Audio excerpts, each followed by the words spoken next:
Super, je vous remercie. Bonjour à toutes et à tous. Enchanté, je vais commencer par me présenter. Romain Ferrand, moi je travaille chez Pix, que je vais présenter dans un instant pour celles et ceux qui ne connaissent pas. Je travaille chez Pix au sein du pôle partenariat et je m'occupe de déployer Pix auprès des collectivités territoriales.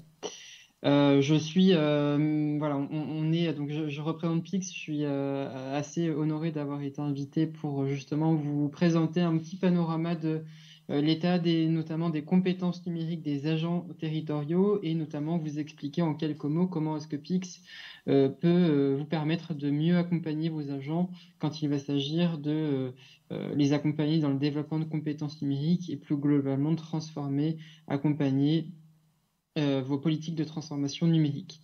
Merci notamment encore une fois Daniel pour l'invitation. Voilà, on va essayer en une demi-heure que vous puissiez avoir toutes les informations sur Skepix et comment est-ce que vous pourriez potentiellement mobiliser l'interface pour accompagner les agents de vos collectivités territoriales.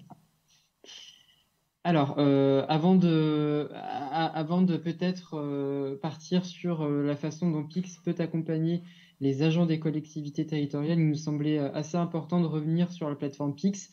Alors, peut-être que certaines ou certains d'entre vous connaissent Pix. Alors, si vous avez notamment des enfants, des neveux, nièces ou autres au collège ou au lycée, vous avez sûrement entendu parler de Pix, puisque Pix est depuis 2 ans obligatoire pour les classes à partir de la cinquième et sa certification est notamment obligatoire pour les classes de troisième et de terminale, du fait de notre développement au sein de l'enseignement scolaire.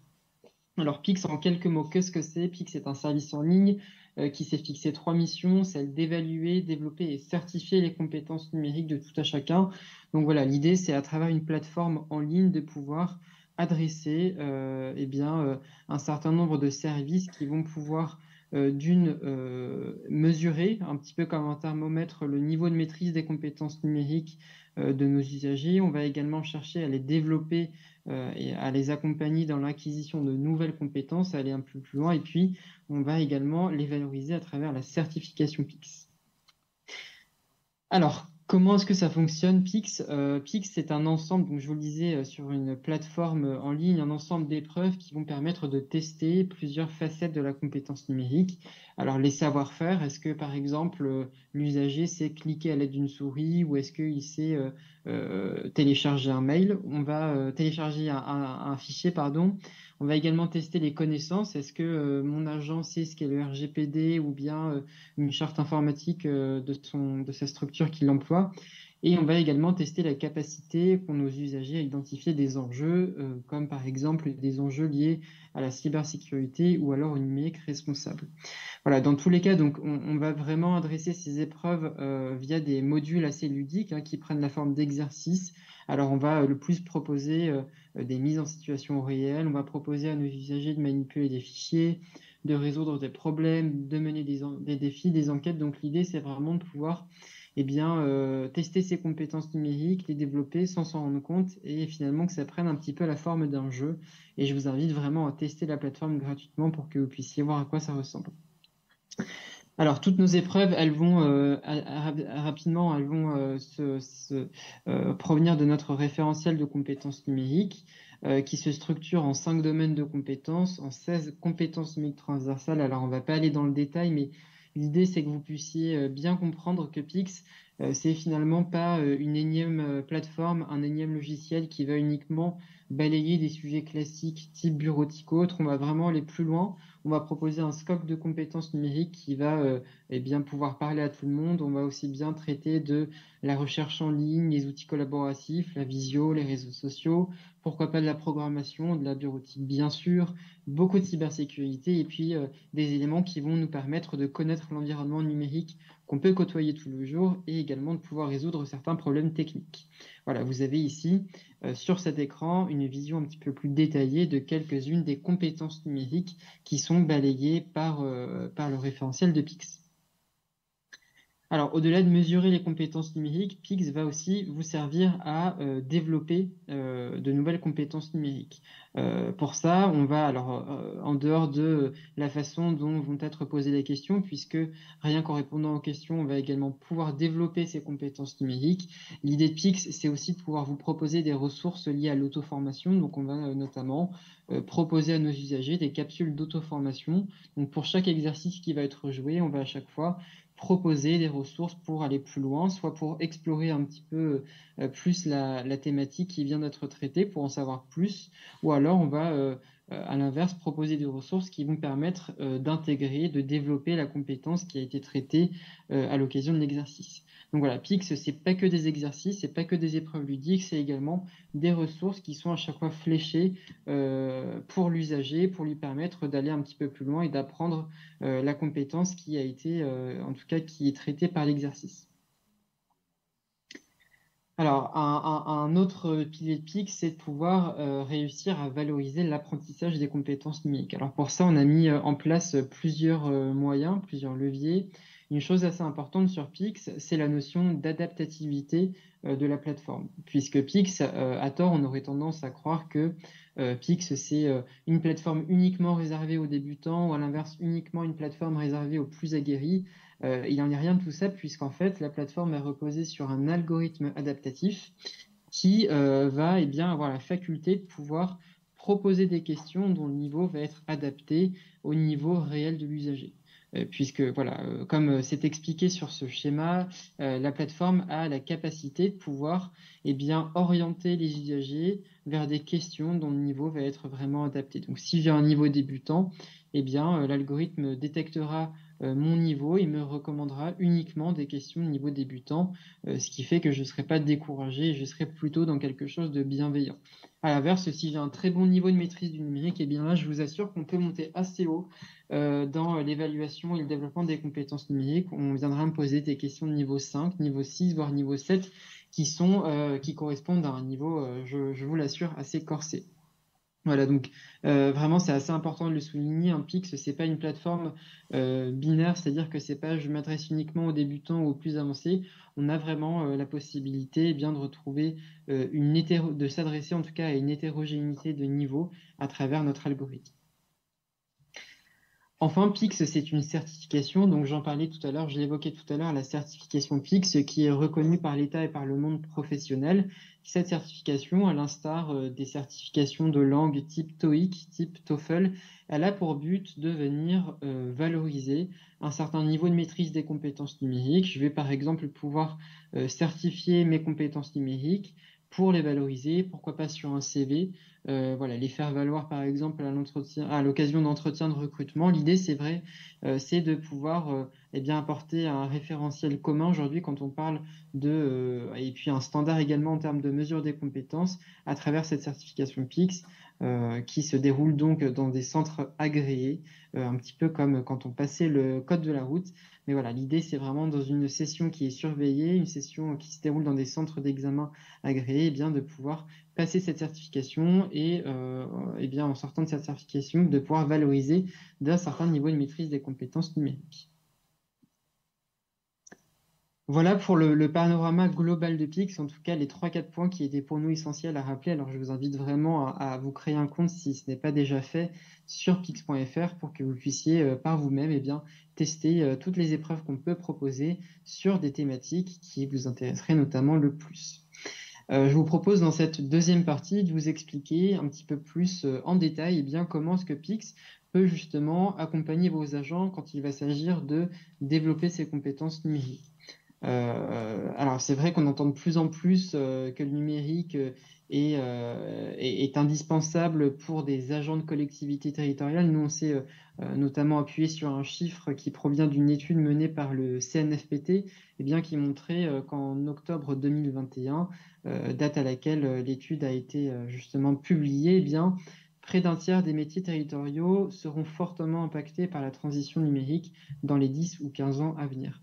Alors on le voit bien, cette étude le souligne bien, le numérique est aujourd'hui présent partout, notamment dans les collectivités qui n'y échappent pas. On parle de numérisation de l'ensemble des postes de travail. Alors bien sûr, pour des agents de filière administrative, je pense que les changements sont assez visibles. On parle de dématérialisation notamment. On parle de plus en plus de logiciels, mais on se rend compte également que ce changement, il a déjà eu lieu, notamment pour des fonctions ou des métiers qui étaient plutôt des métiers liés enfin en tout cas qui étaient des fonctions inhérentes aux agents de filière technique. On peut par exemple constater qu'aujourd'hui, on attend de certains agents de collecte des déchets, qu'ils soient équipés de smartphones, de tablettes, pour renseigner certains fichiers qui, justement, servent à tracer les missions qui sont effectuées, notamment. Donc voilà, on voit que le numérique impacte l'ensemble des métiers. Aucun métier de la territoriale n'est épargné. Donc l'idée, c'était, à partir de cette étude, voilà, de montrer l'impact assez fort qu'aura justement cette transition numérique et l'importance de traiter des compétences numériques au sein des collectivités territoriales. Alors justement, pour pouvoir outiller au mieux les collectivités territoriales, quand il va s'agir d'accompagner les agents dans cette transition numérique, dans cette montée en compétences, nous, on a mis au jour une offre qui s'appelle PIX Territoire. Le but de PIX Territoire, c'est de pouvoir au mieux outiller les collectivités pour les accompagner justement dans cette transition numérique. Alors, PIX Territoire, c'est en réalité une offre qui comprend 3 outils. Le premier outil, ce sont des référentiels d'évaluation partagés entre collectivités. Donc l'idée, c'est de vous mettre à disposition, vous en tant que collectivité, un certain nombre de référentiels d'évaluation de parcours, ce qu'on appelle de parcours sur mesure, qui vont traiter d'un certain nombre de sujets qui doivent être aujourd'hui maîtrisés par des agents de collectivités territoriales. On va aussi bien proposer des référentiels d'évaluation transverses. Donc l'idée, c'est par exemple d'adresser un socle, nous ce qu'on appelle un socle de base de compétences numériques qui doivent être maîtrisées par l'ensemble des agents de la territoriale, mais on peut également proposer des référentiels d'évaluation thématique, donc qui vont plutôt cibler des sujets en fonction des métiers ou des fonctions. Dans cette offre PIX Territoire, on va également vous outiller quand il va s'agir de déployer le projet, puisqu'on va vous mettre à disposition un kit de déploiement qui va vous permettre de, par exemple, vous appuyer sur des scénarios quand il va s'agir de déployer l'outil, de scénarios d'usage, de bonnes pratiques, de conseils, et puis on va également vous mettre à disposition une interface de pilotage qui s'appelle Pixorga, j'y reviendrai dans un instant. Pixorga, c'est un back-office qui vous permet d'avoir accès à l'ensemble des résultats des agents qui vont passer le test et finalement d'avoir accès à une vision consolidée de aujourd'hui où en sont mes agents en termes de maîtrise des compétences numériques. Alors aujourd'hui, PIX Territoire, c'est une communauté qui se densifie de jour en jour puisqu'on compte aujourd'hui un petit peu plus de 85 collectivités qui déploient aujourd'hui PIX parmi leurs agents. Alors on a fait le calcul et aujourd'hui ce sont un petit peu plus de 12 500 agents qui ont au moins participé à un parcours PIX Territoire. Vous avez ici, on vous propose un petit découpage aujourd'hui de quel type de collectivité déploie le plus massivement PIX auprès de leurs agents. Alors on trouve notamment pas mal de communes, des départements, des agglomérations également qui commencent à s'y mettre, des métropoles, des régions, des opérateurs publics de services numériques. L'idée, c'est aussi de pouvoir toucher des syndicats de mutualisation, des structures de mutualisation pour permettre également aux plus petites communes de déployer PIX facilement. Et puis, on se déploie notamment dans certains centres de gestion. Alors, je vous en parlais tout à l'heure, l'idée de PIX Territoire, c'est de vous mettre à disposition des référentiels d'évaluation partagés entre collectivités. Et l'idée, c'est surtout de pouvoir faire le lien avec des préoccupations métiers. Alors, forcément, on le disait tout à l'heure, le numérique, ça impacte tous les métiers, mais ça ne va pas forcément les impacter de la même façon. Par exemple, aujourd'hui, un agent d'accueil n'a pas forcément besoin de maîtriser le même scope de compétences numériques qu'un agent qui a une fonction d'encadrement ou alors qu'un agent, par exemple, de filière technique. Donc l'idée de PIX Territoire, c'était de pouvoir vous mettre à disposition des référentiels d'évaluation qui font le lien avec des préoccupations métiers. Alors, la première typologie de parcours qu'on vous met à disposition dans cette offre, ça va être des parcours transverses qui vont servir à adresser des compétences numériques dont la maîtrise est aujourd'hui indispensable à tous les agents, que ce soit des agents administratifs que des agents notamment de filière technique. On vous met également à disposition des parcours métiers. Donc ces parcours métiers, ce sont en réalité des parcours thématiques qui vont servir à accompagner la montée en compétences de vos agents en fonction des besoins qui sont inhérents à leur mission ou à leur fonction. Par exemple, on va pouvoir plus précisément accompagner vos agents sur des compétences liées à la bureautique, ou alors liées à la maîtrise des outils collaboratifs, ou alors liées au télétravail. Donc l'idée, c'est bien de pouvoir articuler des besoins métiers, des besoins fonctions avec des référentiels PIX qui peuvent y répondre. Enfin, on vous met à disposition des parcours de sensibilisation qui visent ici à sensibiliser à nous ce qu'on appelle de grands enjeux du numérique, comme la cybersécurité ou le numérique responsable. Alors, vous avez ici aujourd'hui une vision un peu à plat de aujourd'hui quels sont les besoins des collectivités territoriales qui déploient PIX.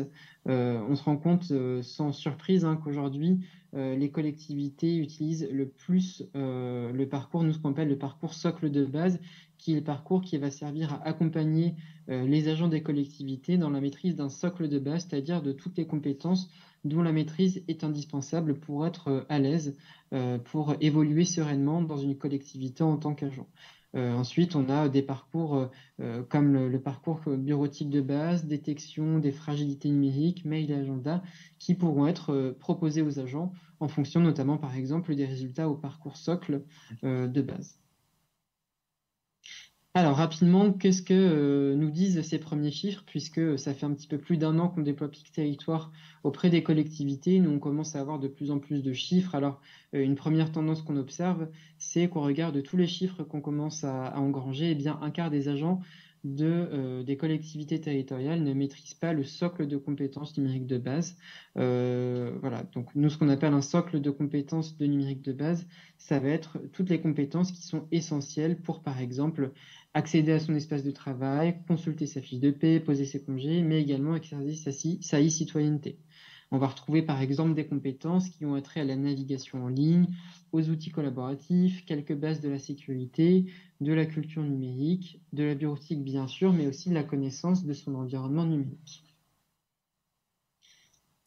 Alors, une conviction assez forte qu'on a de notre côté, c'est de pouvoir, grâce à PIX Territoire, différencier, on en parlait tout à l'heure, l'approche en fonction des corps de métier.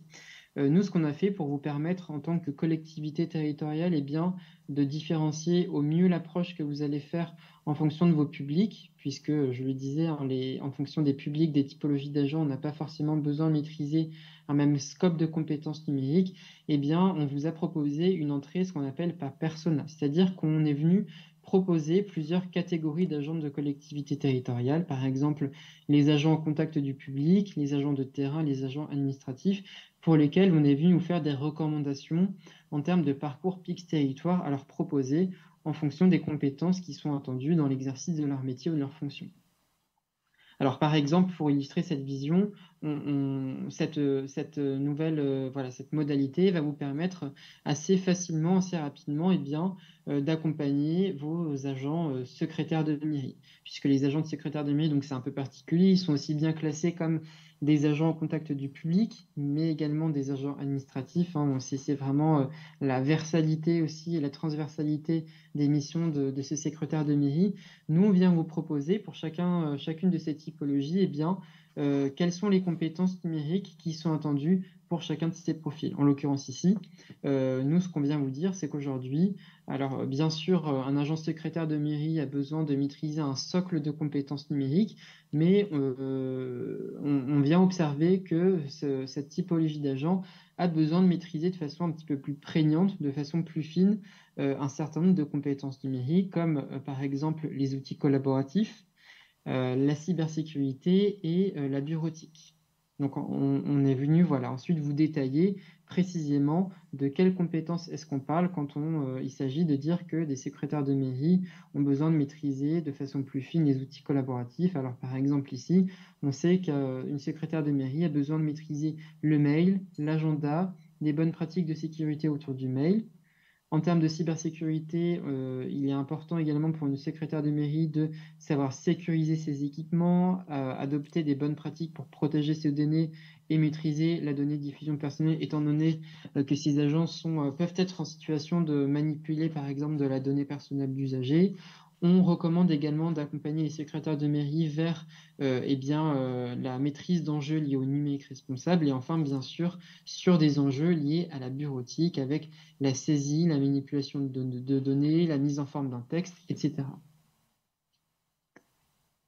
Alors, pour vous apporter peut-être sur ces 8 dernières minutes une vision un petit peu plus concrète de la façon dont Pix Territoire peut être mobilisé aujourd'hui dans une collectivité territoriale, on voulait repartir d'un exemple donc d'une collectivité qui déploie maintenant depuis un petit peu plus de 3 ans Pix, la métropole de Montpellier, donc collectivité d'un peu plus de 7000 agents qui a fait les choix de proposer Pix à l'ensemble de ses agents pour les accompagner, pour accompagner au global la collectivité dans justement sa transition numérique. Alors, l'objectif de base de la métropole de Montpellier lorsqu'elle nous a contactés, c'était de pouvoir cartographier le degré de maturité numérique des agents. Justement, la métropole de Montpellier est arrivée avec une problématique. Aujourd'hui, j'ai un peu plus de 7000 agents, ville, métropole et CCAS. J'ai besoin de savoir où est-ce qu'en sont mes agents en termes de maîtrise des compétences numériques pour ensuite leur proposer un accompagnement qui va être adapté notamment. Un autre objectif derrière le déploiement de Pix, c'était également de pouvoir généraliser Pix auprès de tous les agents. L'idée, c'est bien sûr de faire de l'inclusion numérique, donc de pas laisser des agents au bord de la route, mais ici, la métropole de Montpellier a fait le choix de faire de l'inclusion numérique pour tous les agents, que ce soit des agents qui soient éloignés du numérique ou alors des agents qui ont plutôt un bon niveau de maîtrise des compétences numériques. Il y avait vraiment une idée de pouvoir s'adresser à l'ensemble de ces agents et donc généraliser Pix dans l'ensemble des services. Un dernier objectif de la métropole de Montpellier, c'était aussi de pouvoir finalement, en dehors de l'aspect développement, mesure des compétences numériques, de réussir à valoriser un certain niveau de maîtrise des compétences numériques parmi leurs agents. Donc ici, on a notamment fait les choix de travailler ensemble sur des objectifs de valorisation des compétences numériques à travers la certification Pix. J'y reviendrai dans un instant. Voilà, donc pour répondre à tous ces objectifs, nous, ce qu'on a proposé à Métropole et ce qui est mis en place et déployé depuis quelques années, c'est le déploiement d'un parcours unique Pix qui va aborder la maîtrise de compétences numériques socles, c'est-à-dire que l'ensemble des agents doit passer un parcours Pix qui est composé d'un enchaînement d'épreuves dans l'objectif de pouvoir mesurer leur niveau de maîtrise des compétences numériques de base et qui sont attendues par la métropole de Montpellier. Ce qui a également été proposé par Pix, c'est l'accompagnement interne vers la certification pour les agents concernés, puisqu'il y avait derrière l'idée de pouvoir valoriser une certaine implication des agents dans le dispositif Pix, une montée en compétences aussi assez fulgurante, par exemple pour des agents qui au départ ne maîtrisaient pas tant que ça les compétences numériques et finalement on fait des progrès assez fulgurants. Donc il y avait aussi l'idée de pouvoir valoriser leur participation à travers la certification Pix. Et puis dans ce projet notamment, Pix a accompagné l'équipe qui portait le projet en interne au sein de la métropole de Montpellier pour notamment les accompagner sur certaines facettes liées au déploiement de Pix. Alors, quelques points peut-être saillants liés au déploiement de Pix au sein de la métropole de Montpellier. Je l'ai dit tout à l'heure, c'est que dès le début, le service qui portait ce projet a fait le choix de se dire on va déployer Pix à l'ensemble des services liés à la métropole de Montpellier. Donc, ce qui a été choisi, c'est de se dire que d'ici quelques années, on allait aboutir à une vision consolidée de l'état de maturité numérique des 7000 agents de la métropole de Montpellier. Donc, ce qui fait que tous les services, toutes les directions sont aujourd'hui concernés, que ce soit des agents administratifs ou des agents de terrain. Il y avait vraiment l'idée de pouvoir se dire on va déployer progressivement au sein de tous les services de la métropole. Un choix qui a été fait en termes de gestion de projet, c'est de laisser relativement libre, en tout cas à la main de de l'encadrement justement des métropoles de Montpellier, des services, et bien de laisser le choix aux encadrants de la façon dont Pix allait être proposé justement à leurs agents. Alors certains managers se sont bien sûr emparés plus que d'autres du projet, mais voilà, il y avait vraiment l'idée aussi de laisser la main de façon relativement large à l'encadrement pour déployer Pix, et bien en fonction des contraintes, parce que forcément des agents par exemple filière technique n'ont pas les mêmes contraintes que des agents de filière administrative. Un point assez saillant également de la métropole de Montpellier, c'était de pouvoir garantir l'accompagnement vers la maîtrise d'un socle, se dire que, eh bien, à la fin du projet PIX, à la fin du déploiement PIX, on pouvait garantir que l'ensemble des agents eh bien, maîtrisaient un socle de compétences numériques de façon autonome qui leur permet par la suite eh bien, de pouvoir être autonome dans l'exercice de ces missions, mais également pouvoir s'auto-former si besoin. Et puis, il y avait vraiment cette notion également, je le disais tout à l'heure, de pouvoir valoriser eh bien, la maîtrise de compétences numériques. Alors, pour ça, certains agents, notamment un service en particulier, le service des agents d'accueil, a fait le choix de pouvoir proposer la certification PIX à ses agents, une trentaine d'agents, au terme justement de l'accompagnement vers la maîtrise d'un socle de compétences numériques. On a cet été une trentaine d'agents qui ont obtenu leur certification PIX et l'idée c'est aujourd'hui eh bien, de pouvoir valoriser une certaine maîtrise des compétences numériques à travers la certification sur son diplôme. Et c'est vrai que voilà, c'est assez important, par exemple, quand on s'adresse à des agents qui sont, par exemple, des agents issus de reconversion, qui étaient en situation de mobilité, qui n'ont pas forcément eu une myriade de diplômes. Eh bien, la métropole de Montpellier a fait le choix, par exemple, pour ces agents, de pouvoir valoriser leur implication en leur délivrant une certification supplémentaire voilà, à travers la certification PIX. Alors aujourd'hui, la métropole de Montpellier poursuit le déploiement de PIX auprès de ses agents. Forcément, les 7000 agents, on ne peut pas les toucher d'un coup et l'idée, c'est de pouvoir, je le disais tout à l'heure, laisser autonome chacun des services pour déployer PIX en fonction des contraintes. Voilà, pour le cas d'usage de la métropole de Montpellier. Alors peut-être pour donner quelques autres exemples de déploiement de PIX et pour vous rassurer également, puisqu'ici on a l'exemple d'une collectivité de taille assez importante, une métropole, forcément PIX eh bien, peut être déployé dans des collectivités de taille beaucoup plus modeste. On a beaucoup de collectivités aujourd'hui qui, par exemple, sont des collectivités de 2000, 5000 citoyens qui déploient PIX. Donc l'idée, c'est toujours d'accompagner l'ensemble des agents vers la maîtrise d'un socle de compétences.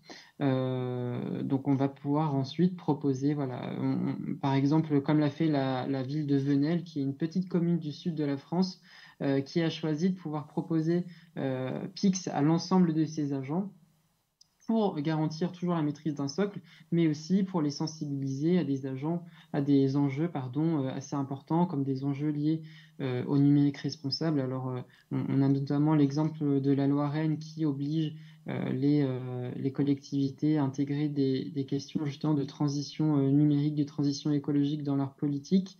La commune de Venelle a fait notamment le choix de pouvoir justement aborder ces sujets de transition écologique dans eh bien, des dispositifs comme PIX, c'est-à-dire qu'avec PIX, on va pouvoir aussi bien accompagner les agents vers la maîtrise d'un socle de compétences, mais on va également pouvoir les sensibiliser, les acculturer à certaines compétences, à certains enjeux comme le numérique responsable, comme la donnée publique ou alors comme la cybersécurité, par exemple.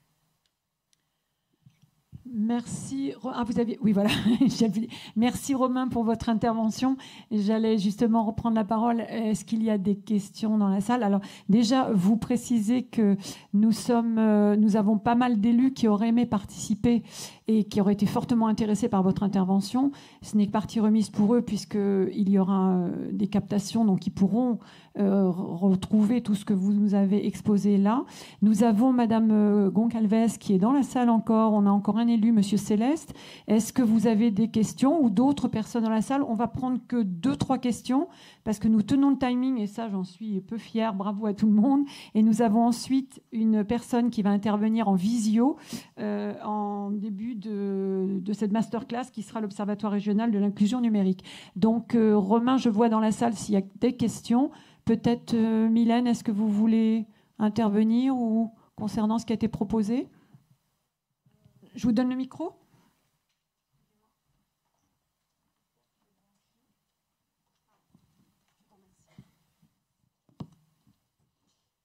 Oui, vous dire que j'étais très intéressée par l'outil que je ne connais pas. Comme notre élu l'a dit en introduction, on est en train d'élaborer notre plan de transformation numérique. Peut-être pour Romain, je suis au département de La Réunion. Et la question de la maturité du numérique se pose effectivement aussi pour nos agents, avec une population d'agents qui est vieillissante et souvent, même s'ils sont aujourd'hui utilisateurs du numérique, ils n'ont pas forcément une appropriation qui leur permet en fait de s'adapter facilement à de nouveaux outils, à de nouvelles façons de faire. Et donc, j'ai été très intéressée par votre outil et je vais vraiment m'y intéresser encore plus et à fouiller pour savoir en quoi l'outil peut aussi nous aider pour développer la maturité numérique des agents, tout simplement. Voilà, donc il y a déjà une accroche très intéressante pour vous. Moi, je dois reconnaître que nous sommes allés au NEC à Bordeaux, on a été bluffés par l'expérience. Nous avons été bluffés effectivement par l'expérience de Métropole Montpellier et de voir autant d'élus et de responsables administratifs au sein de la collectivité qui se sont penchés sur cette question, qui ont essayé de trouver. Il y a eu une montée en compétences des agents qui a été extraordinaire et à moindre coût en plus pour la collectivité. Donc ça, c'est vraiment top.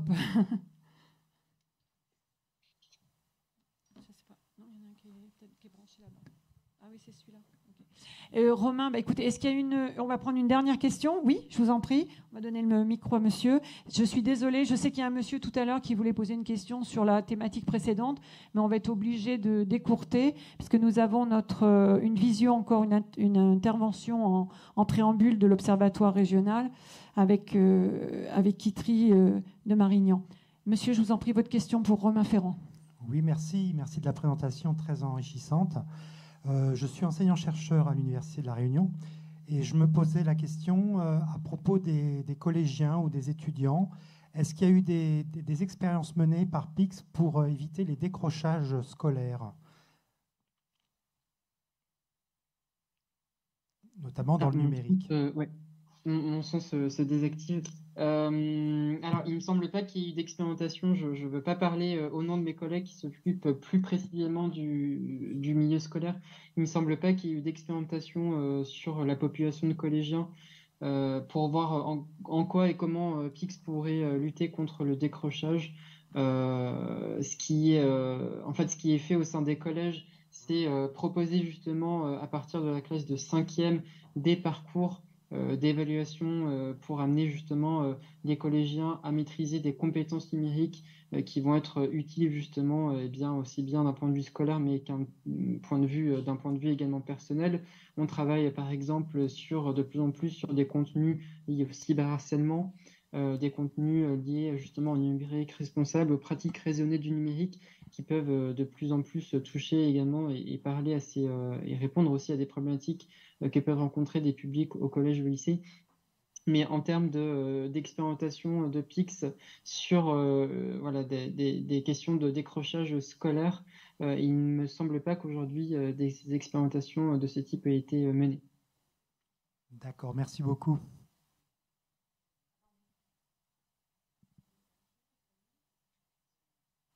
Oui. Merci beaucoup. On va vous libérer, Romain. Vous avez vu notre programme. On a une après-midi très très fourni. Très Ça s'enchaîne. Merci. Les pauvres, alors ils sont très attentifs. Ça diminue un peu dans la salle parce qu'il y a des gens qui habitent assez loin. Et nous avons une problématique ici, ce sont les bouchons que l'on peut manger, mais que l'on a aussi sur la route quotidiennement. Et donc, on va enchaîner. Je vous promets que vous aurez vos boissons et vos cafés, vous qui êtes restés scotchés depuis 13h30, 13h45 précisément. On va enchaîner avec notre deuxième thématique, puisqu'il y en a 15 sur ces 2 jours du NEC. Et on vous libère. Merci encore, Romain, pour votre intervention. Merci infiniment. Au plaisir de vous retrouver. Merci. Je pense qu'on peut l'applaudir. On n'est pas nombreux, mais on va l'applaudir. On est encore une 60aine dans la salle quand même. Merci, Romain.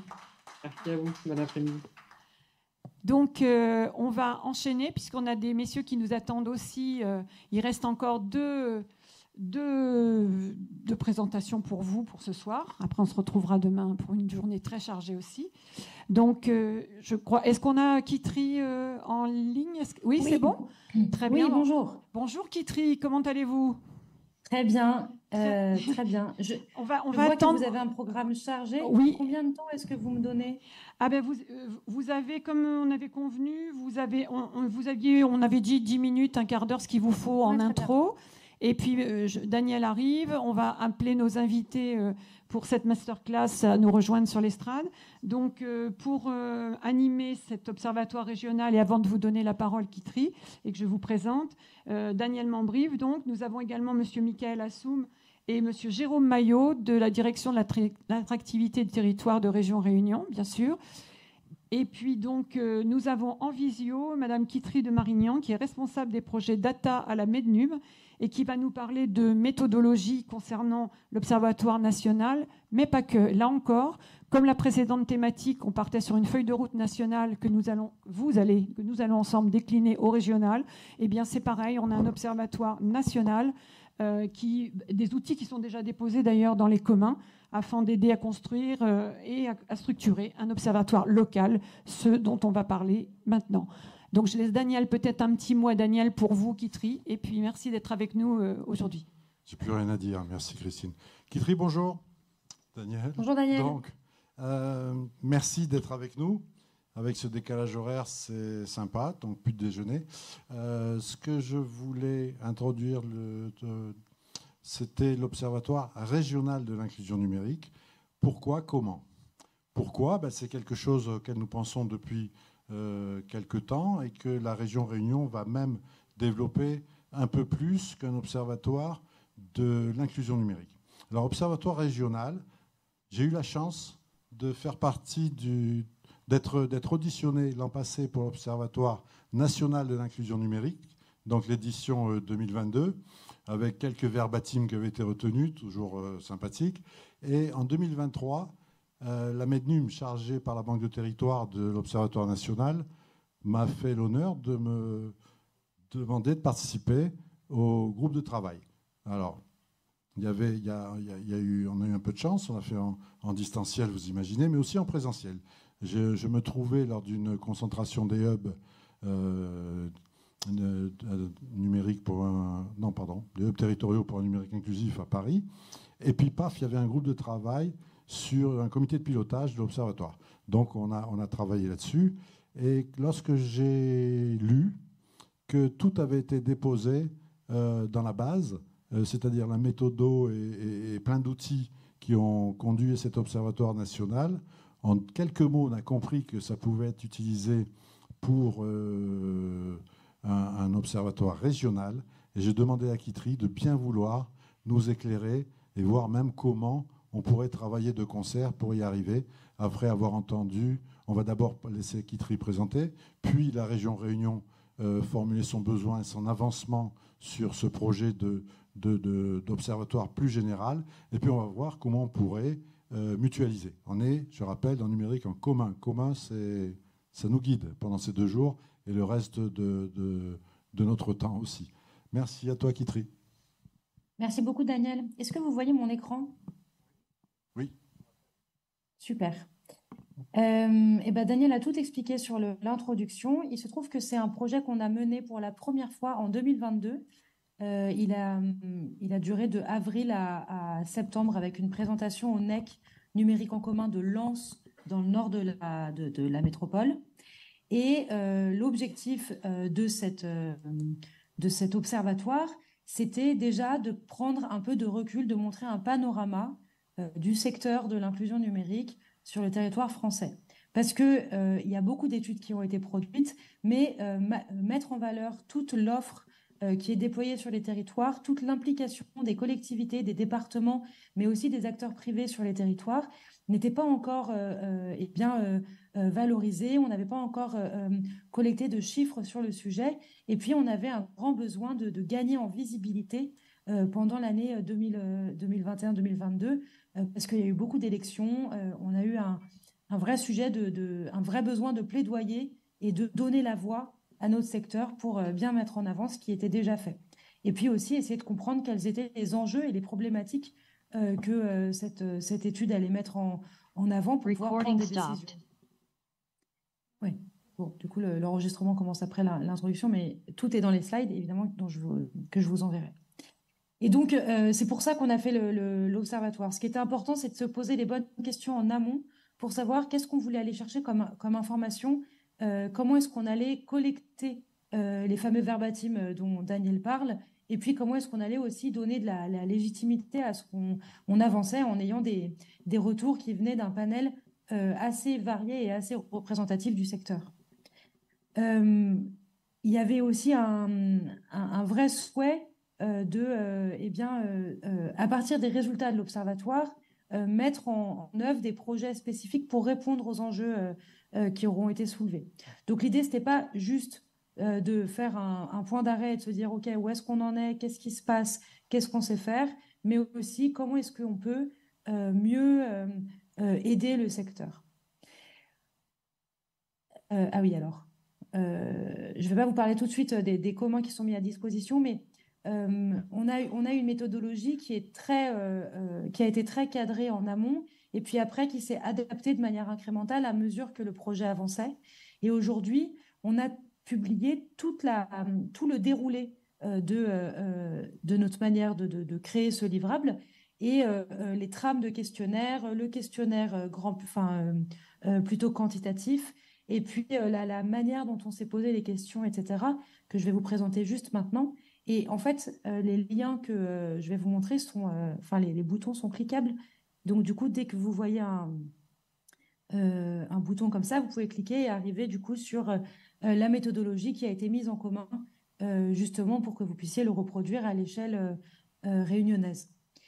La première étape, c'est qu'est-ce qu'on veut savoir, à quoi sert l'observatoire, quelle est notre ambition et pourquoi est-ce qu'on le fait. Globalement, ça permet de dresser un peu le plan de l'observatoire que vous allez publier après. Donc, nous, les questions principales qu'on s'est posées pour l'observatoire à l'échelle nationale en 2022, c'était d'abord qu'est-ce qu'on fait, quel est le secteur et quels sont les besoins auxquels auxquels il faut qu'on réponde dans nos actions d'inclusion numérique.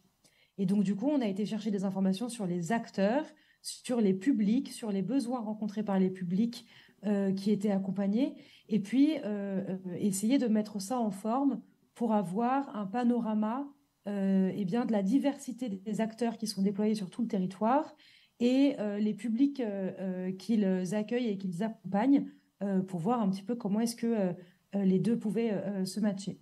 Le deuxième point qu'on voulait vraiment savoir, c'était un peu interroger la pérennité de ces accompagnements.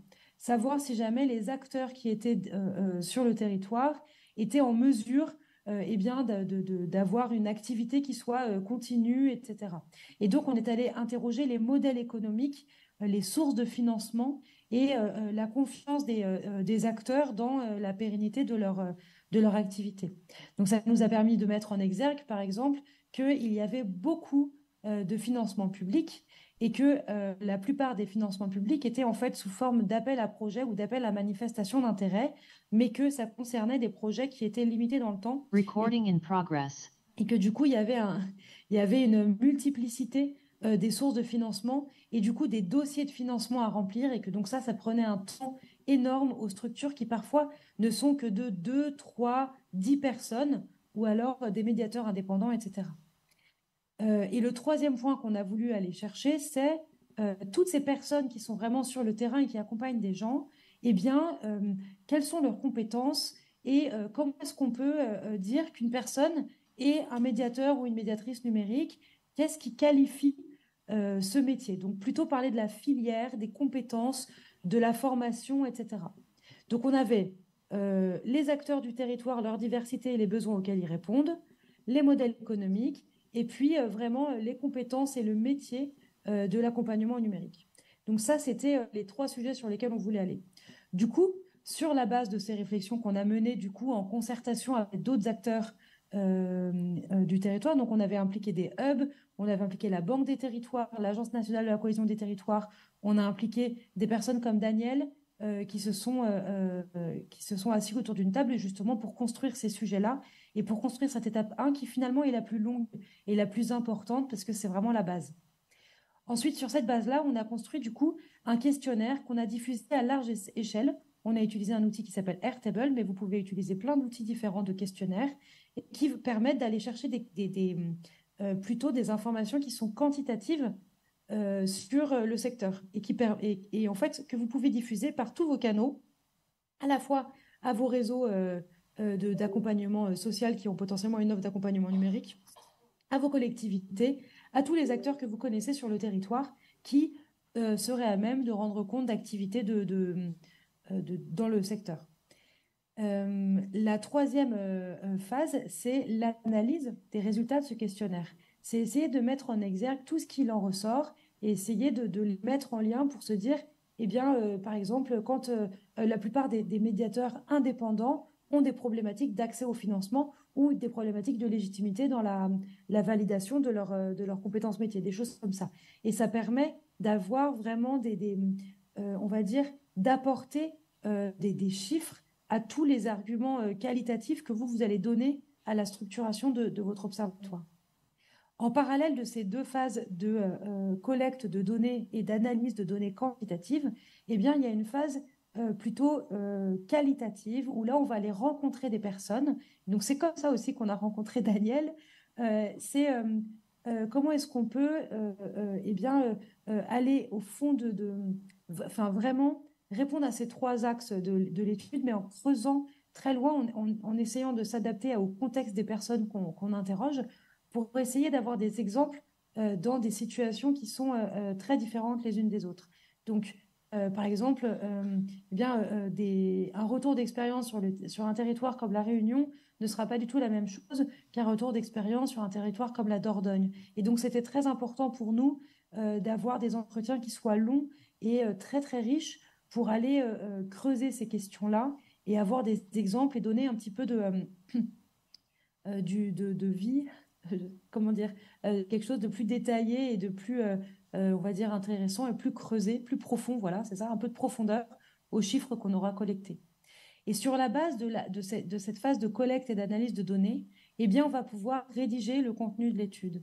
Et là, pour la rédaction du contenu, on s'est appuyé aussi à la fois sur les compétences de rédaction de la directrice du plaidoyer de la MEDNUM qui s'était occupée de piloter cette étude, mais également sur les compétences de la présidente de la MEDNUM qui s'appelle Dory Bruyas et qui est également la fondatrice de Fréquence École, qui est en général aux manettes du NEC national. Et puis également, on a demandé à Pierre Louis-Roll, qui était le co-directeur de Société Numérique à la NCT à l'époque. On a demandé il me semble que c'est Julie Stein de la Banque des Territoires aussi qui s'est impliquée, pour pouvoir relire, commenter et s'assurer que chacune des parties de la rédaction de l'étude soit à la hauteur de ce qu'on essayait de rendre compte dans cet observatoire. Je pense qu'il me reste 1 minute. Je vous montre juste à quoi ressemble la méthodologie. Quand on clique dessus, on arrive sur un site qui est très austère, très noir et vraiment terrible. Mais ça, c'est un GitHub, c'est un endroit pour déposer des contenus. On n'a pas eu le temps, malheureusement, de rendre ça plus agréable. Mais vous avez toute la méthodologie que je viens de vous raconter écrite ici. Et puis après, en dessous, vous avez les outils partagés. Donc, vous allez avoir, par exemple, la trame du questionnaire quantitatif dont je vous ai parlé. Donc, quand vous cliquez dessus, vous arrivez sur un Excel et vous pouvez reproduire le questionnaire à large échelle qu'on a envoyé, sachant que vous pouvez l'adapter en fonction de de spécificité territoriale. Ensuite, vous avez également la trame des questionnaires qualitatifs, enfin des entretiens qualitatifs qui sont là en fonction des profils. Donc, on a par exemple pour un médiateur, une médiatrice numérique ou un conseiller numérique, on a un responsable de structure de médiation numérique et puis un représentant de collectivité et quelque chose de plus large sur quelqu'un qui aurait un rôle à responsabilité dans une structure du secteur, un volet plutôt recherche, et puis voilà, c'est tout. Voilà les ressources que vous avez à votre disposition pour le reproduire. Et puis, je vous ai mis aussi dans les slides qui sont en dessous tous les résultats, enfin un résumé des résultats de l'Observatoire, si vous n'avez pas eu l'occasion de le lire. Ça vous permet d'accéder eh bien, à ce qu'on en a conclu. Je ne sais pas si j'ai respecté mon timing. Super. Est-ce que vous avez des questions? Merci, Kitri. Je pense que je vois les représentants de la région Réunion très interrogateurs. Si tu as un petit instant, on les laisse présenter leur état d'avancement, leurs objectifs. On va peut-être croiser un petit peu après ces deux présentations et passer la parole à la salle. Donc, j'appelle maintenant au choix M. Assoum ou son collègue M. Maillot. C'est M. Maillot. Vous avez des micros? Comment vous préférez, M. Maillot? Bonjour tout le monde, Jérôme Maillot, chargé de mission à la région Réunion, en charge de l'Observatoire du numérique. Donc nous, ce n'est pas un observatoire de l'inclusion numérique, mais un observatoire du numérique. L'inclusion étant un focus que nous avons choisi de faire à un moment donné. Donc la méthodologie est la même. On a choisi de faire une approche à la fois quantitative et qualitative. Pour être succinct, je vais donner quelques chiffres rapidement, mais l'ensemble des éléments et les slides qui vont vous être présentés sont tirés des résultats de l'étude qui sont proposés sur le site Open Data de la région Réunion. Donc globalement, pour ce qui est de la partie quantitative, on a choisi d'interroger 1000 individus et ménages. Et pour la partie qualitative, en général, les entretiens en qualitatif en face à face se limitent à 50. Voilà, globalement, pour donner quelques données. Si je peux avoir accès à mon PowerPoint, ce serait plus sympa. Globalement, bon, pour ce qui est de l'observatoire, une fois défini, alors, s'il vous plaît. Alors, voilà, on va passer à la slide suivante. Voilà, donc l'objectif est d'étudier les usages et les taux d'équipement pour évaluer la pertinence des dispositifs de la région ou d'en proposer de nouveaux. Globalement, pour faire les liens avec aujourd'hui l'inclusion numérique, un dispositif que propose la région, c'est le pass numérique. Je vais changer de slide, s'il vous plaît. Notre définition que nous avons choisie sur l'étude qui nous concerne de l'électronisme, elle se base sur le modèle de référence INSEE Eurostat. Notre définition, c'est une approche simplifiée. Elle nous permet donc d'indiquer des tendances. Mais les chiffres qu'on va vous donner ne sont pas directement comparables à ceux donnés par la métropole et notamment par l'Observatoire de l'inclusion numérique. L'électronisme, pour nous, ça s'évalue de manière déclarative sur 4 critères. C'est une personne qui va déclarer rencontrer des problèmes, soit sur de la recherche d'informations, soit sur de la communication, soit sur de la résolution de problèmes, ou soit sur l'usage d'un logiciel. Si elle ne rencontre pas de problème sur ces 4 domaines, il suffit qu'elle n'ait pas utilisé Internet pendant 12 mois et elle est déclarée comme en situation d'électronisme. On va pouvoir changer de slide. Ce que nous trouvons, nous, si on fait un focus général à La Réunion, c'est qu'il y a 16% de personnes en situation d'électronisme. Ça représente à peu près 105 000 personnes, une fois les rapports faits. On va pouvoir changer. On va ensuite présenter à la fois par genre, par niveau de revenu, par niveau d'études. Donc là, si on voit cette slide qui s'intéresse au genre, on voit que le numérique est plutôt genré, puisque 46% des personnes qui se déclarent compétentes dans le digital sont des hommes, alors que les femmes ne sont que 34%. On va changer. Si on voit, maintenant, si on voit sous l'angle de, si on fait une approche sous l'angle de l'âge, on voit que la compétence digitale décroît avec l'âge et corrélativement, le taux d'électronisme augmente. En effet, le pourcentage de population le plus élevé, c'est les 60 ans et plus. 51%, soit presque une personne sur deux, se déclare en situation d'électronisme. Enfin, si on prend par rapport aux revenus des ménages, à moins de 750 €, on a quand même 38% de la population qui se déclare comme étant en situation d'électronisme. Et on peut voir donc ce pourcentage décroître pour atteindre 1% lorsque le revenu des ménages est de plus de 3 000 €. En même temps, si on regarde sur cette slide, on peut voir le pourcentage de compétences qui est de 16% au départ sur les revenus les moins élevés et qui devient de 73% sur les revenus les plus élevés. Il y a donc une forte corrélation avec le revenu des ménages. On a également fait une slide sur le CSP, donc les conclusions sont les mêmes que sur les revenus. La compétence est souvent corrélée avec le niveau de catégorie socio-professionnelle. On peut passer.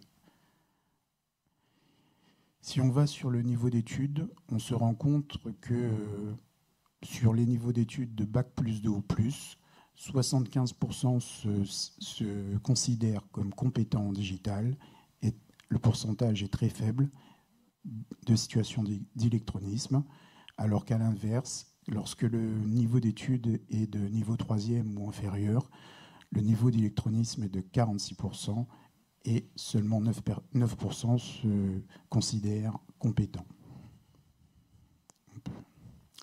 Donc pour conclure, plus de la moitié des 60 ans et plus, soit une personne sur deux, sont en grande difficulté face au numérique et seule une personne sur 6 se déclare compétent. Voilà. Je pense qu'on peut conclure là-dessus et à moins que vous ayez des questions, je vais passer la parole à mon collègue Michael Assoum. Une question.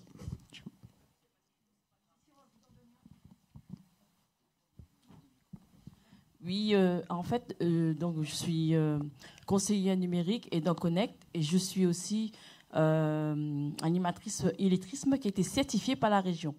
Ce qui veut dire que pendant donc l'association où je travaille, en fait, on a porté le dispositif de la région Casalien pendant 10 ans et donc nous on faisait tout ce qui est aussi illettrisme et électronisme. Oui.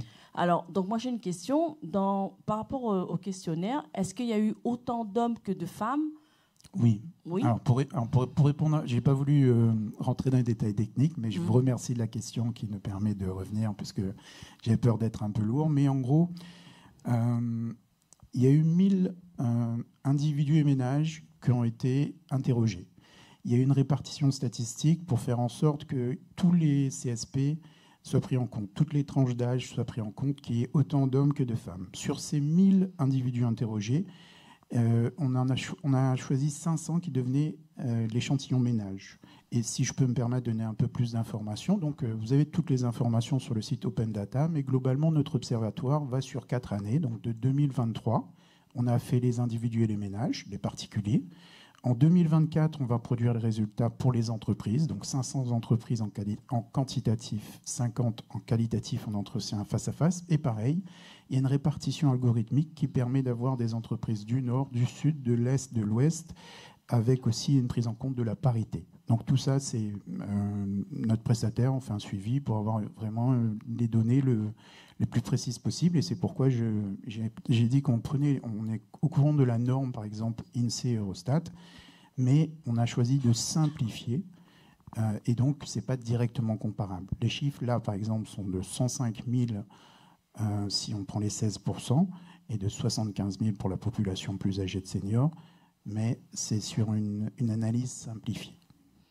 Je rappelle, ce n'est pas un observatoire de l'inclusion numérique, c'est un observatoire du numérique de manière plus générale, et le numérique, l'inclusion numérique n'a été qu'un focus.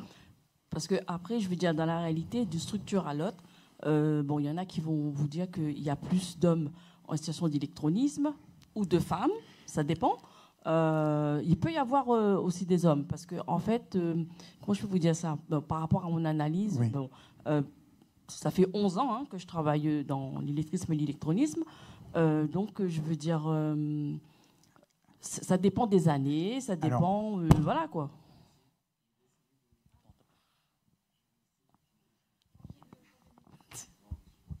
Voilà, je vais essayer de vous répondre. C'est simple. En fait, il suffit par exemple que vous soyez dans une région où les femmes sont plus actives et plus présentes en association. Et ça peut faire varier aussi, c'est du déclaratif. Il y a beaucoup de paramètres qui entrent en jeu. C'est pour ça que toute notre étude est basée sur des processus statistiques avec une prise en compte à la fois. Qui n'est pas définitive. Voilà. Évolutive, d'accord. Et c'est pour ça qu'on le fait. On en va donner les résultats des particuliers en 2023. On aura à nouveau un focus en 2025 pour voir cette évolution, justement. Parce que... Oui, j'ai aussi une question par rapport, justement, au niveau scolaire l'analyse là.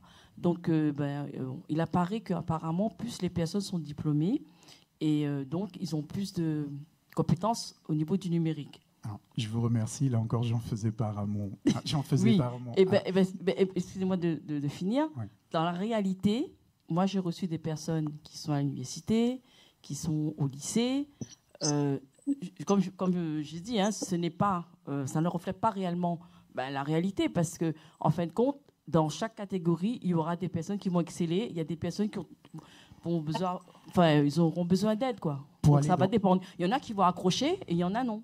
Donc, pour aller dans votre sens, je faisais part à mon collègue juste avant la présentation, c'est que sur ces présentations, il peut aussi y avoir.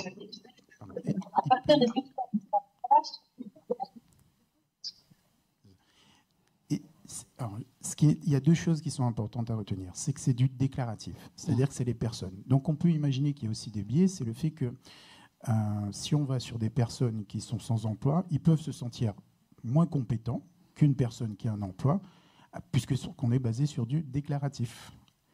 Aussi, ça peut aller avec le niveau de revenu, ça peut aller avec le fait qu'on est sur du déclaratif. Donc nous, c'est un prestataire. On a un prestataire qui va passer les appels et qui va poser des questions. C'est du phoning alors. C'est du phoning, voilà. D'accord. Et c'est vrai que c'est pour ça que quand je parle de la réalité, c'est que nous, on reçoit en présentiel et on voit leur comportement. Voilà. Mais bon, après, du phoning sur la partie quantitative. On a 1000 phonings. Celle-là, après, c'est complété par une partie qualitative des entretiens en présentiel. D'accord. On va peut-être avoir des compléments, effectivement, puisque Michael va rajouter des informations, donc des compléments de réponse à ce que Nicaise demandait. Et puis, on fera après un benchmark avec Kitri, si elle nous écoute encore, pour voir sur cet observatoire de l'inclusion numérique que nous, Hub, renouvelé dans la confiance de l'État pour animer justement les territoires, nous avons à monter. Alors, qu'est-ce que l'État nous permettra ou pas?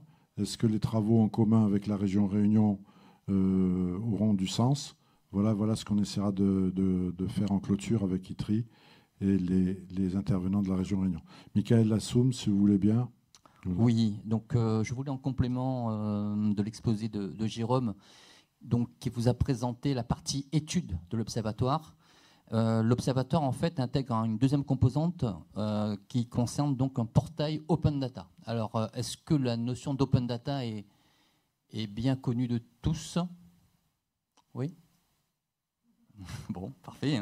Donc, je rappelle simplement que l'Open Data sont en fait donc des données qui sont ouvertes, donc librement utilisables, et qui permettent donc à tout à chacun de les réexploiter, de les télécharger et d'en faire une propre réutilisation après une importation, de générer ses propres analyses et voire même de créer ses propres applications. Donc ce portail, en fait, il est accessible sur le lien data.regionreunion.com. J'y reviendrai juste après. Voilà, donc. Alors l'historique, je vais passer aussi très rapidement, mais vous connaissez sûrement la loi CADA, en fait, qui permet à tout citoyen de pouvoir accéder à des documents administratifs. Donc 1978 déjà, la loi informatique et liberté. Ensuite, ceux qui sont dans les systèmes d'information géographique connaissent également beaucoup la directive INSPIRE, qui a finalement été le déclencheur des données ouvertes en termes de données, en termes de collectivité. Et puis donc la loi pour une république numérique, finalement depuis 2016, donc, qui oblige les collectivités de plus de 3500 habitants et 50 agents à publier donc leurs données dites d'intérêt général, donc en open data. Suivant. Alors, juste rapidement également sur les objectifs, des données ouvertes. Tout d'abord, un objectif de transparence démocratique. Donc, il s'agit de rendre vraiment beaucoup plus transparent et donc de rendre les données plus compréhensibles et finalement de développer la confiance des citoyens envers donc l'action publique. Deuxième objectif, c'est un objectif en fait en termes d'innovation, en termes de développement économique, puisque l'objectif est de favoriser en fait le développement d'applications innovantes et de favoriser donc les réutilisations de données. Alors à titre d'exemple, si vous allez sur le site d'ailleurs, vous verrez un pop-up apparaître. C'est quand le 8 et 9 décembre, donc je fais déjà un appel également, nous organisons un hackathon donc, sur la réutilisation des données ouvertes, sur 9 défis qui vous sont proposés par la région et puis par des partenaires. Donc l'idée c'est vraiment d'impulser une dynamique de réutilisation, une dynamique d'innovation suite donc à la publication de ces données. Voilà. Et troisième objectif, donc un objectif finalement de modernisation de l'image des collectivités, de dépoussiérer un peu on va dire l'action publique, de développer la culture de la donnée, de favoriser les initiatives de co-construction, de favoriser également la transversalité.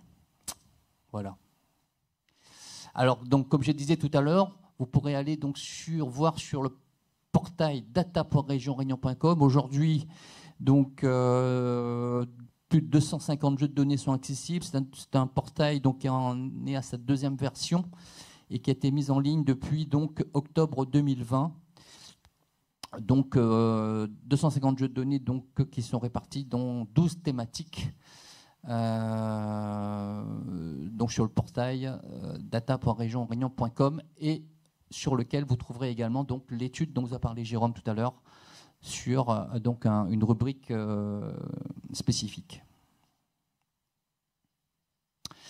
Alors sur ce portail, donc effectivement c'est un portail d'intérêt général, donc on va y trouver des données de tout type et de toutes sources. Donc ce sont des données qui proviennent de la région, bien entendu, de la collectivité, mais elles ne sont pas les plus représentatives, les plus nombreuses.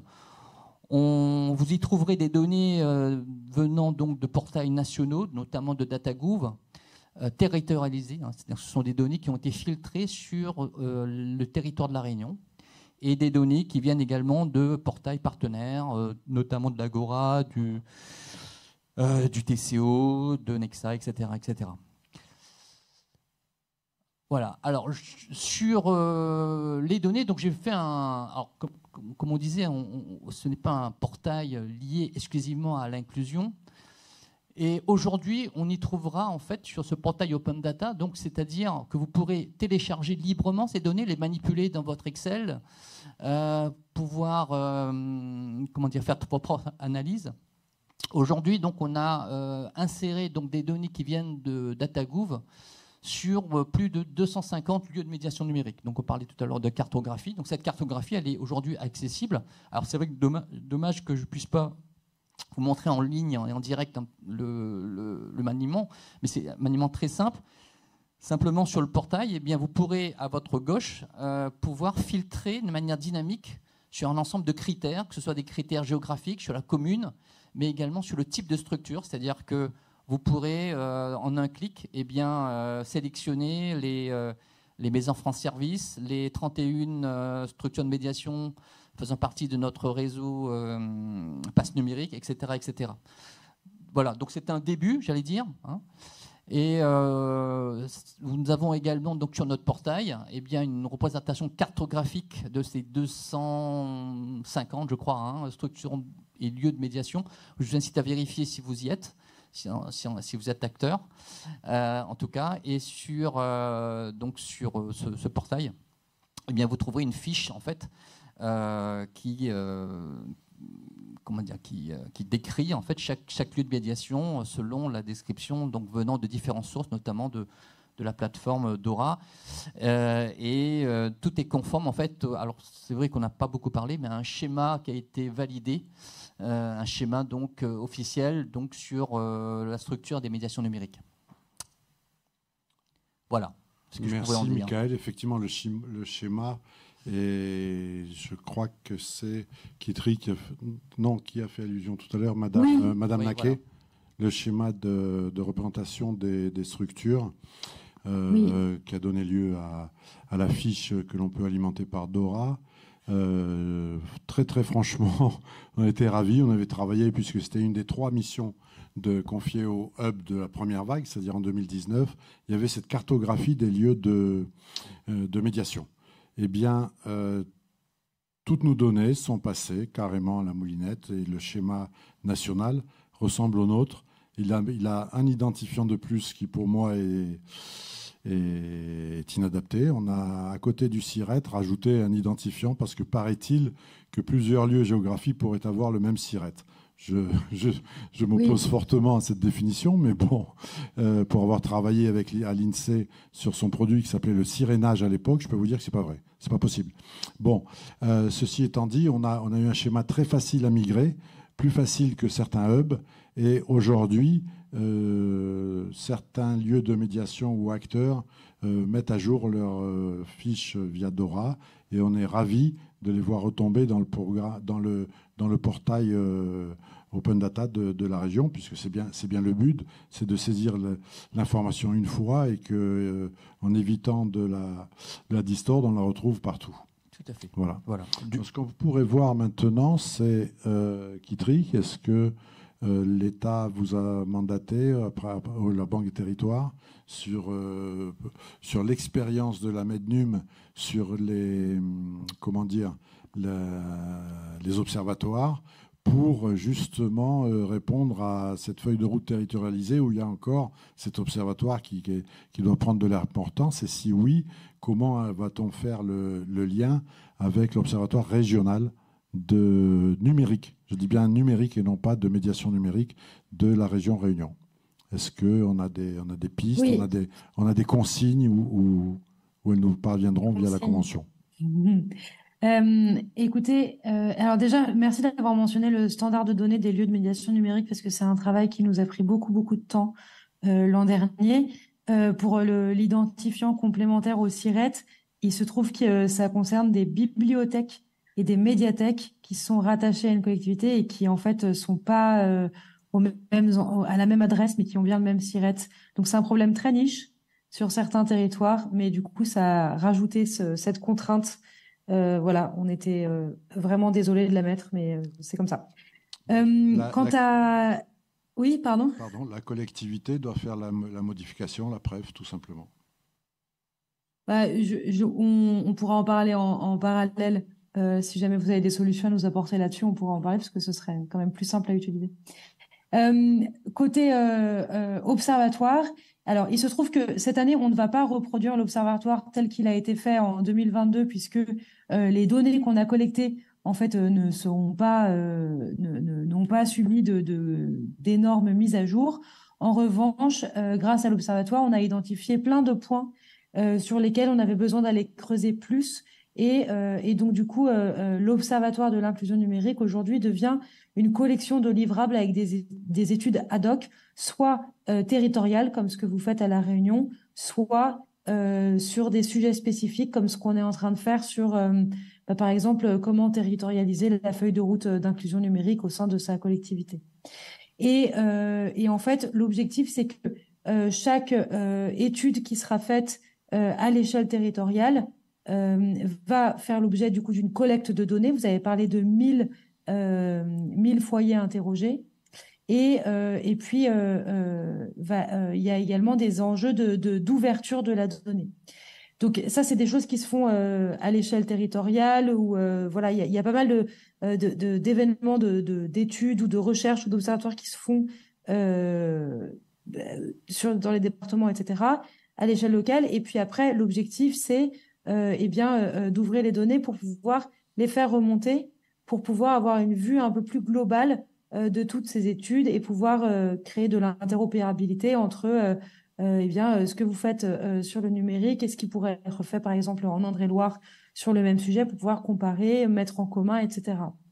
Aujourd'hui, on est encore aux prémices de ces travaux puisqu'il y a une réflexion autour d'identifier tous les travaux d'observation et de diagnostic territoriaux qui sont en cours. Et puis, il y a également une problématique de se dire sur quel périmètre on va d'abord mettre les données en commun. Donc, l'axe 4 de France Numérique Ensemble, c'est l'ouverture des données et la mise à dispo à tous les acteurs de l'inclusion numérique des données du secteur, donc exactement comme ce que vous êtes en train de faire avec Open Data Soft et le portail de données que vous venez de montrer, mais à l'échelle nationale. Et donc, cet objectif-là, on ne va y répondre que de manière incrémentale dans les prochains mois, mais ça ne va pas se faire tout de suite. Donc, je n'ai pas de réponse vraiment très concrète à vous dire, voilà, comment est-ce que les données que vous avez collectées vont être rendues disponibles et mises en exergue avec d'autres données d'autres territoires. En revanche, sachez qu'il y a des réflexions autour d'un data space, qui est un petit surnom donné à un data hub, donc c'est-à-dire un espace de stockage de données qui est partagé avec une gouvernance qui est claire, etc. Et les travaux sont en train de démarrer. Je ne sais pas si j'ai bien répondu à votre question, mais je n'ai pas trop d'éléments en plus à vous raconter. Oui, Kitri, merci beaucoup. On va peut-être te mobiliser encore un petit peu s'il y avait des questions dans la salle concernant l'Observatoire de l'inclusion numérique ou, pour la région Réunion, de l'Observatoire du numérique. Et avant qu'il y ait des questions, oui, ouais, pardon. Juste, je voulais déjà, je trouve que vous avez déjà énormément avancé sur la collecte de données et le croisement des informations que vous avez collectées sur l'Observatoire du numérique. Du coup, je voulais aussi vous féliciter d'en être là. C'est tout. On peut laisser la place aux questions. Merci. Vous voulez vous présenter, vous dites à qui s'adresse la question, s'il vous plaît. Alors c'est un peu aux deux, du coup c'est une question un peu générale. Donc Antoine Guimbaud d'Emmaüs Connect, qui est une nouvelle structure dans l'océan Indien, donc du mouvement Emmaüs, et qui est implanté à Mayotte et à La Réunion. J'avais juste une question, donc c'est super d'avoir ce travail-là, et moi en tant qu'acteur qui arrive depuis du coup un peu moins d'1 an, ça va être très très utile pour la compréhension d'un territoire et puis des acteurs qui s'y trouvent. Est-ce que du coup dans la coordination entre les deux cartos, il y a une sorte de mise à jour automatique et laquelle on regarde si par exemple, celle de la Mednum est plus axée uniquement en médiation numérique. Donc, est-ce qu'on s'oriente vers celle-là? Est-ce que celle de la région reprend ces éléments-là? Est-ce qu'il y a une mise à jour un petit peu automatique ou pas du tout? Enfin, voilà, comment s'articulent ces deux-là pour qu'on ait des cartos qui soient à jour? Parce que souvent, c'est ça l'enjeu des cartos, c'est qu'elles restent à jour. Comme disait Daniel, en fait, on est d'accord, on est bien, nous, sur ce qu'on appelle un principe de moissonnage. C'est-à-dire qu'on va récupérer, nous, de manière semi-automatique, en fait, les données qui sont diffusées sur la plateforme gouvernementale DataGouv, mais en filtrant sur les données du territoire de la Réunion. Mais ce sont bien, je vous confirme, les mêmes données. Voilà. Alors, on a simplement enrichi un critère. En fait, c'est le critère concernant donc les structures de médiation faisant partie de notre réseau Pass Numérique. Voilà. Mais c'est simplement un ajout de critères. Et par ailleurs, pour répondre à votre question concernant Emmaüs Connect, sachez que dans la collecte, dans la collecte des données sur les lieux de médiation numérique, on a eu une manière de collecter qui était d'abord vis-à-vis des hubs, donc du coup des structures qui sont plutôt régionales, qui collectent la donnée, qui en créent des cartographies. Et puis après, on a collecté aussi les données auprès des grands réseaux, dont Emmaüs Connect, pour transformer des données existantes sur la cartographie des antennes Emmaüs Connect et les mettre au schéma de données national. Et du coup, je ne sais pas où est-ce qu'on en est sur ce point-là avec Emmaüs Connect pour les territoires de La Réunion et de Mayotte, mais vous pouvez tout à fait aller voir sur Dora. Du coup, c'est dora.gouv.fr, il me semble, et taper les noms des antennes que vous connaissez d'Emmaüs Connect pour voir si elles sont bien enregistrées. Et si elles le sont, alors elles apparaîtront sur la cartographie qui est mise à jour côté région de La Réunion. Tout à fait. Moi, je voudrais apporter un petit complément sous forme de perspective à la question qui a été posée.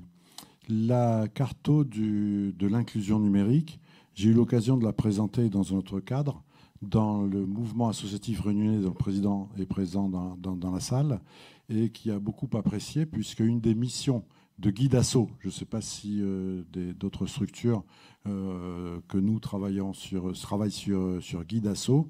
Guidasso, comme beaucoup de guichets uniques, commence par référencer les acteurs locaux. Qui dit association ne dit pas forcément association d'inclusion numérique. Mais vous savez que j'ai l'habitude de tirer sur la corde. Je vais tirer tout à l'heure sur réfugiés.info pour avoir des traductions en créole réunionnais, en chimor et en kibouchi.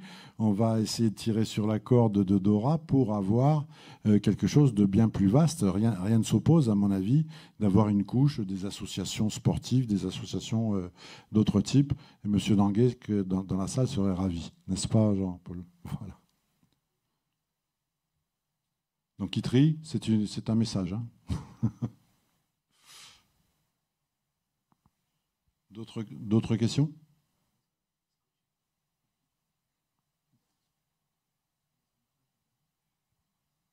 Je crois que tout le monde veut la pause avant le film sur l'intelligence artificielle. Donc, Kitri, merci encore. À très très bientôt. Cette mobilisation de tous les acteurs de la Mednum et autres métropolitains qui sont intervenus est très très appréciée ici. L'échange, oui, on est ravis en plus de recevoir je parle au nom de la région qui sera timide peut-être pour le faire, de recevoir des compliments sur les travaux qui sont accomplis à La Réunion. Merci encore, Kitri. À très bientôt. Merci à vous, et la prochaine fois, j'espère pouvoir venir sur place, mais voilà, peut-être pour découvrir l'île aussi. Bon NEC. Merci, à très bientôt. Merci. À bientôt.